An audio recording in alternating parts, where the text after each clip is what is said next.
But what should we do? Just like the waves of the sea, the crest of the troughs, should we be consumed by its turbulence, or should we ride on the crest of the waves to attain or to maximize the whole opportunities inherent? Youth of our dear country, the task is on us to partner with the federal government, and not just the federal government, but also the state government and all of the stakeholders, to ensure that we move Nigeria forward. Before I leave here, I'd like our minds to reflect to nations that have developed. Where did they come from? Did they fall from the sky? Were they perfect? Did they evolve through time like we are told that man came from the cave without clothes, we had feet on, and over time we sewed animal skin, and today the evolution of the clothes we wear, the evolution of the technologies we see, the evolution of everything around us, enliven the lights we see all around us, information traveling faster than the speed of light, and so on and so forth.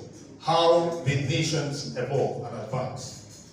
In his book, Why Nations Fail, Darren Esmoglu and his co-authors spoke about quite a number of factors. It is not time for academics, great Nigerian youth, and middle-aged citizens. It is time for us to look through the pages of our mind, to also take glances at the nations that have made advances. Did they do so by protest, or did they do so by productivity? It is on us to choose the pathway to take.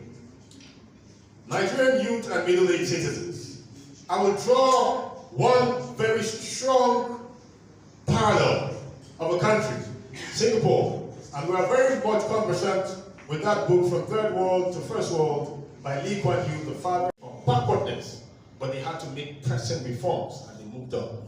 And who better than anybody was involved in the task of moving the country forward? The youth of Singapore played very significant roles. They did not protest, they did not burn down their country, they made sacrifices, but beyond making sacrifices, they explored their inventiveness, their innovativeness, and they sought partnerships across the globe.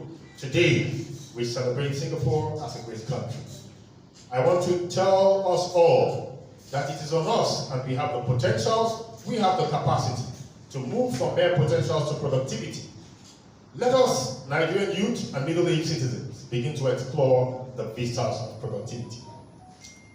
If we delve in a bit, we will see again that the federal government has initiated certain policies, programs, and projects geared towards productivity. Some of them include the Super Program, the Youth Investment Funds, and so on and so forth. Today is not a day of hyping government. Today is a day of we, leaders of youth organizations, leaders of civil society organizations, speaking heart to heart with ourselves and telling ourselves the truth and how we can move here from.